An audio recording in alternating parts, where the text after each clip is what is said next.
Now we're going to move on. Room and board. This is probably the next big chunk of logistics to deal with when you're bringing youth to GA. Where do you stay and what do you eat? We have rented a house.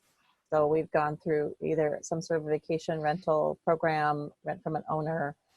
We researched a house that's within 10 miles of the site, or less, depending on what kind of public transportation. I think we used all public transportation when we were in Oregon, and when we were in New Orleans, we were within walking distance, but a tropical storm came in, so we had to get a van. But it really cut down back on expenses because we could get the house for what maybe 2 hotel rooms would cost for 14 of us. It was way cheaper. And then we also had a full kitchen. We could shop. We ate 2 meals, either in breakfast we did at the house, and then we brown bag lunch, and then we had enough money for 1 meal out every day, which the kids really loved. So the sponsors and young adults and youth all stay in the same house, but you have to make sure if you've got enough rooms that you can follow the best guidelines for Youth Caucus or General Assembly, and your safe congregation guidelines. So I love the house idea. I want to try that one of these years. But because I've often had a youth on Youth Caucus staff and I've been their sponsor, it means I have to stay in the same hotel as them, which means our entire group ends up staying in the official UUA staff hotel. Whichever one it is that is, we usually find out from our youth staff member tells us which hotel we need to book in. But that means going through the UUA hotel reservation system, which has a particular date. I think it's March 1st, right, Deborah? March 1st. That it opens, and it will have a specific time, and that time is so very, very important because the rooms, especially the 2 queen or 2 double rooms, will sell out very, very quickly.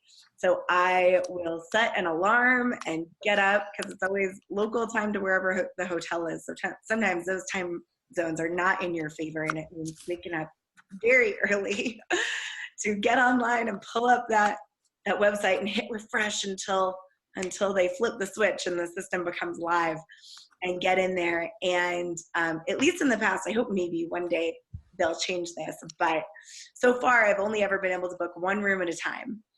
So it means going through and putting in the name, and even though there will be multiple people staying in that room, most of the time they don't charge. The UUA is great about finding hotels that won't charge you for extra guests. So I'll often just put in 1 name to get through the process fastest. To put in 1 name, reserve the room, get to the end, go back to the beginning, go back in, reserve the next room, because I can always go back in and add those extra names and add all those other details later. And I will say that I always tend to book at least 1 more room that I think, and I know at that moment that I'm going to need, because man, where things are March 1st and where they end up at the end of June may be very different. And I may have had some youth who were on the fence in March who then decide that they want to go. And the last thing I want is to have to tell them, oh, sorry, we didn't book enough hotel rooms and we can't get any more at the same hotel because now they're sold out. So now you can't come on the trip. So those rooms can always be canceled for free, by a certain deadline. And so I always book a little bit more than I need just in case. And that has proven very, very helpful. And keeping in mind what Mary was alluding to with the safe congregations policies about if I have a youth that's turning 18, even if they turn 18 at GA, it means that they really should not be rooming with youth who are under 18, because then they're now a legal adult. And so looking at all of those logistics and making sure that there's enough rooms to keep with those safe policies is really good. And having sponsors sleep separately in their own rooms from youth are always really important things. Hey, Scott, what do you do? I do something different. Usually when I start planning out the trip in the fall, I will get on the third-party websites, Priceline, Expedia, those types of things, and just peruse and see what the least expensive options are that can still meet a group our size's needs. And in the past few years, we've been at a Super 8, a Quality Inn, and a Comfort Inn. And I found that those are a lot more economical for our purposes than the UUA booked hotels. And I like that I can lock in prices much sooner and provide clarity financially to youth and parents who may be going. I've also found it's really helpful if we book a place that includes breakfast as part of the price. That's a great way to knock out one meal each day. And I also try to book places that have a fridge or a microwave, which is good for either reheating leftovers or buying stuff at the grocery store or things like that, that provides a little more options as far as food goes for youth and adults. Yes, we do that too, whenever we can. You mentioned something about room and board, the food situation. Be sure that you're aware before you go of the food needs of everybody in your group. Because when we went to New Orleans, we had a vegetarian, and it was very difficult. Even the rice and beans had meat in them to find good vegetarian sources of food for that particular youth. And we figured it out because we planned in advance. But that's really important to do, to make sure if you have special food needs that you're aware of those. Yes, and that reminds me that one of the things, because we're in a hotel, one of the things I always do is I pull up the Google map of the area surrounding the convention center and the hotel.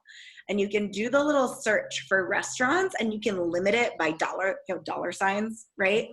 So I always pull up and try to see how many $1 and $2 sign restaurants there are within walking vicinity of our hotel and our convention and where GA is or whatever, because we often don't have a car unless we've driven, which we've only been able to do twice out of the last 6 years.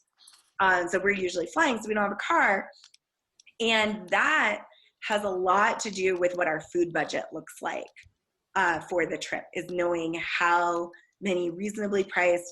And the thing is that $1 sign may be a different actual dollar value depending on the city you're in. It's like a $1 sign restaurant in the Northeast, in Boston, might still be an average plate price of 10 or 12 bucks, whereas a $1 sign in Louisville was like $6.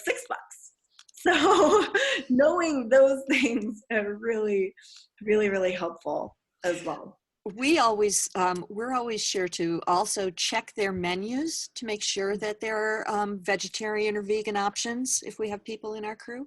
And we also check the hours that they're open, because some of the options near the convention center convention centers can be food deserts that are really where they only have things that are open weekdays for lunch, because all the business people leave and nobody's in that neighborhood over the weekend. So we check the menus and we check the hours.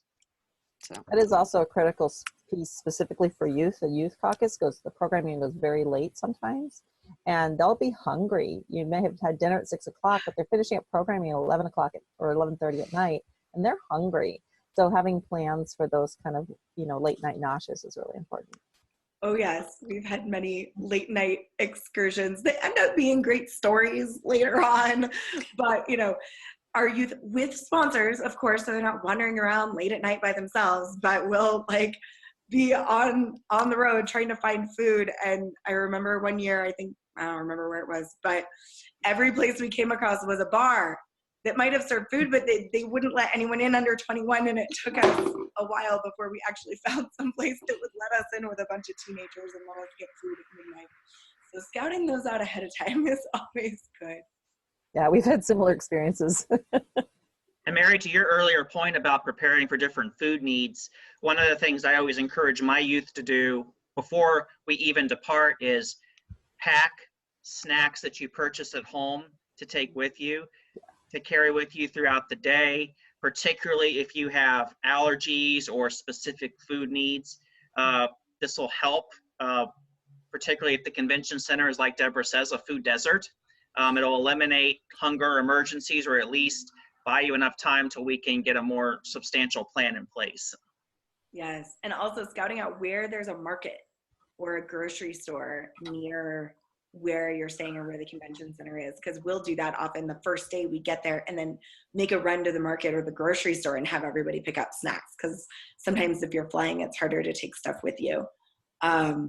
But yeah, try to pack as much as you can, and then pick up the rest. Pick up the perishables when you get there, which is why having those microwaves and fridges in the room, like Scott was talking about, is so essential. And the grocery store run can be so much fun because some of them have never gone shopping in bulk for a group before, and it could be really fun. Oh. Well, you've given us such great, rich information for how to manage your room and board. And I'm really glad that you touched on your checking your congregation's youth travel policies and your safer congregations policies, which is so important for both travel and lodging. So thank you.